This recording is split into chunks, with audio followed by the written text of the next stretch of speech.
មានបងប្អូនខ្លះមួយចំនួនមកសួរខ្ញុំថាផ្សាយនឹងសបាយត្រេកអរអត់ចង់បានសន្តិភាពអត់នឹងរឿងមួយក៏គិតតែចង់បានសង្គ្រាមខ្ញុំឯណាទៅចង់បានសង្គ្រាមខ្ញុំចង់និយាយថាសន្តិភាពយើងចង់បានមានសេចក្តីសុខសេចក្តីរមនាជាមួយគ្នាប៉ុន្តែចង់ឲ្យមានយុត្តិធម៌សម្រាប់ខ្មែរដែលត្រូវថៃឈ្លានពាននេះនិយាយនឹងនិយាយដើម្បីឲ្យបានយុត្តិធម៌ពីថៃឈ្លានពានយើងយកខាងអត់ធ្មត់អីនឹងយកទៅមិនអីទេប៉ុន្តែថៃគេមិនគិតថាយើងជាការអត់ធ្មត់ទេថៃគេគិតថាយើងនឹងគឺជា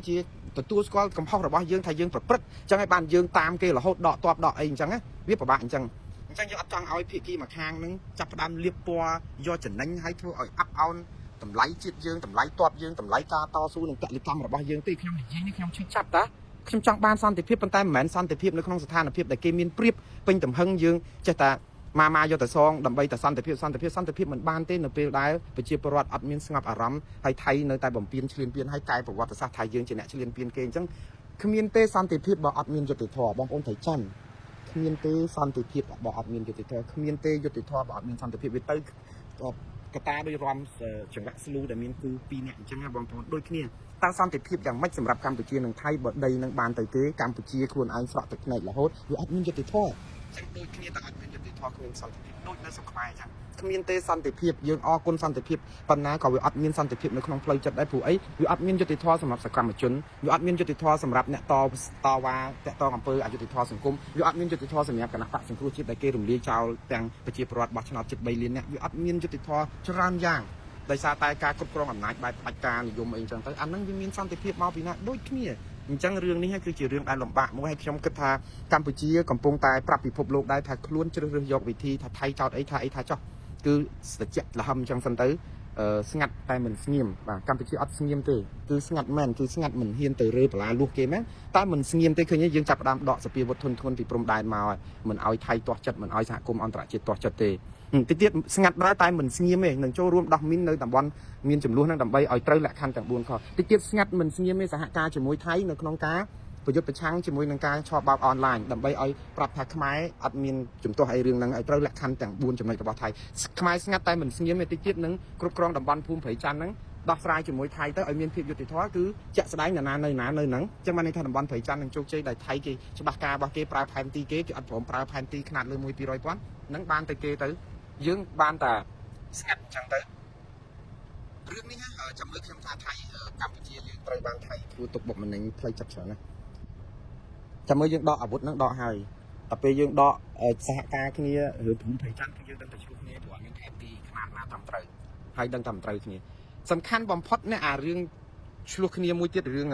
ងសហការគ្នាប្រយុទ្ធប្រឆាំងអក្រិតកម្មឆ្លងដែនណាបងប្អូនត្រូវចាំថាមកដល់ម៉ោងហ្នឹងចាក់ថៃបានចេញដីកាដកសញ្ជាតិរបស់លោកលីយ៉ុងថាត់មួយបាត់ទៅហើ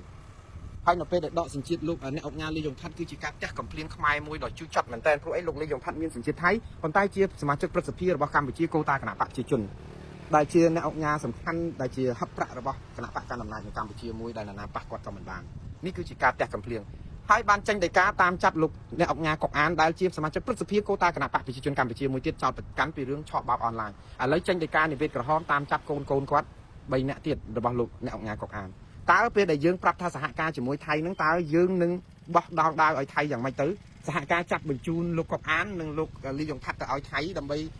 ទប់ស្កាត់នៅប្រតិកម្មឆ្លងដែនយើងហ៊ានធ្វើទេ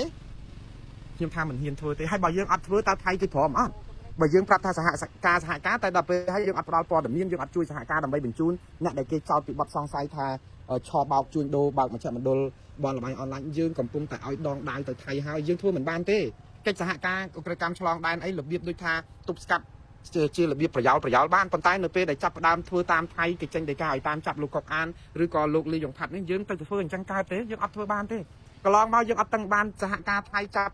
លីរតនៈរស្មីនិងពេជ្រកំសិនដែលតាក់ទងនឹងករណីកិច្ចកម្មមុខលឹមចម្យ៉ាបានផងតែយើងមានអីទៅធ្វើអានេះបានជាមួយគេអញ្ចឹងអាលក្ខខណ្ឌហ្នឹងយើងអាចបំពេញបានហើយថៃនឹងយល់លេះភ្លាមទាហានកម្ពុជាអត់ត្រូវដោះលែងទេដោយសារតែលក្ខខណ្ឌអត់ទាន់ពេញបានហើយលក្ខខណ្ឌនេះបំពេញអត់បានដោយសារយើងបំពេញអត់កើតតើ50ស្លាកជាក់ស្លែងយើងមកធ្វើទុកបុកម្នេញទៅលើអង្គការដែលយើងគិតថាជាអ្នកស្អាតស្អំនៅស្រុកខ្មែរថៃធ្វើបែបហ្នឹងគឺថៃគេចាប់ផ្ដើមគិតថាគេហៅថា bully យើងបានណាគៀបសង្កត់យើងដាក់សម្ពាធបញ្ជាយើងបានណាតែបើយើងអត់ធ្វើគេចោទថាយើងអត់គោរពតាមលក្ខខណ្ឌគេអត់គោរពតាមសេចក្តីថ្លែងការណ៍រួមយើងនៅតែអត់បំពេញដដែលហើយនៅក្នុងលក្ខខណ្ឌថ្លែងការណ៍ហ្នឹងគេចែងទៀតថា តំណាក់តំណងប្រក្រតីរវាងថៃនិងខ្មែរនឹងវិលទៅរកភាពល្អឡើងវិញហើយនឹងឈានទៅរកការពិចារណាដោះលែងទាហានខ្មែរទាំង18នាក់ក្នុងចំណុចទី5ដែលខ្ញុំបានអានម្សិលនេះគឺលើកលែងតែក្នុងករណីដែលលក្ខខណ្ឌទាំងអស់នោះបានបំពេញហើយភាគីទាំងសងខាងយល់ស្របគ្នាថាបានបំពេញចប់សពគ្រប់ទៅទៀតអូយយូរណាស់មិនងាយទេលក្ខខណ្ឌនេះគឺចងជាប់តាំងផ្អឹកតែម្ដងអត់អាចរើរួចទេហើយឥឡូវលោកអនុទិនច័ន្ទវរៈគុលនិយាយទៀតថាអត់មានទេការបើកព្រំដែនឡើងវិញទាល់តែបំពេញលក្ខខណ្ឌទាំងអស់នេះចប់សពគ្រប់ទៀតឃើញយកអាការបើកព្រំដែនជាលក្ខខណ្ឌអញ្ចឹងទៀតអញ្ចឹងបើកព្រំដែនក៏ជាប់លក្ខខណ្ឌហ្នឹងដោះលែងទាហានខ្មែរ18នាក់ក៏ជាប់លក្ខខណ្ឌហ្នឹងថ្ងៃនេះទាហានថៃនៅឯព្រំដែននៅតំបន់កន្លែងដែលមេតបថៃហ្នឹងក៏លើកឡើងប្រាប់សារព័ត៌មានថៃថាព័ត៌មានដែលឮថានឹងបើកច្រកទ្វារព្រំដែននៅខ្លះនៅថ្ងៃទី1ខែវិច្ឆិកានេះគឺជាព័ត៌មានមិនពិតច្រើនចោលហើយអនុទិនច័ន្ទវរៈគុលមកថែមទៀតថាអត់មានទេគឺតតែខ្មែរអនុវត្តតាមលក្ខខណ្ឌទាំង4ហ្នឹងសិនព្រោះខ្មែរបំពេញឈ្លានពានថៃនេះវាអាក្រក់អញ្ចឹងណាបងប្អូនមកចោតកម្ពុជាថាជាអ្នកឈ្លានពានក្នុងនាមជាជនរងគ្រោះតែយើងរើសយកវិធីអត់ធ្មត់ដែរយើងកំពុងប្រមូលផលដើមរដូវនេះផលដើមរដូវទៀតប៉ុន្តែនៅពេលដែលយើងកំពុងប្រមូលផលហ្នឹងថៃហ្នឹងគេកំពុងតែទម្លាក់តម្លៃយើងបាត់ទៅហើយអាផលស្រូវដែលយើងប្រមូលហ្នឹងគឺយើងមិនដឹងយកទៅលក់ឯណាទេព្រោះវាត្រូវត្រូវលក់ឡៃឡុងក៏មិនដឹងព្រោះថៃគេចាប់ផ្ដើមទម្លាក់ថ្លៃយើងបាត់អស់ហើយហ្នឹងយើងប្រមូលផលមកពីណាគេថាស្រូវហ្នឹងជាស្រងាយទេហ្នឹងឬក៏ជាចិញ្ច្រាំងផងយើងថាស្រូវហ្នឹងថៃគេទម្លាក់តម្លៃអញ្ចឹងបាត់អស់ហើយគេថាមើលអត់ទាន់បានអនុវត្តតាមអ្វីដែលគ្រប់គ្រាន់ទៅតាមអ្វីគេចង់បានហើយនៅក្នុងពេលជាមួយគ្នាហ្នឹងប្រជាពលរដ្ឋថៃដែលប្រឆាំងរដ្ឋាភិបាលផ្កាប់មុខឥឡូវចាប់ផ្ដើមកែនគ្នាថាថ្ងៃ31នេះមកដល់តំបន់ភូមិព្រៃច័ន្ទនិងភូមិជោគជ័យជំលះបណ្ដេញប្រជាពលរដ្ឋខ្មែរឲ្យខាងតែបានទៀតបើថារដ្ឋាភិបាលអត់ធ្វើគឺពួកគេនាំគ្នាទាំងវងមកដេញតើរឿងនេះនឹងយ៉ាងម៉េចទៅវិញបងប្អូនឬក៏អាចជាសារគម្រាម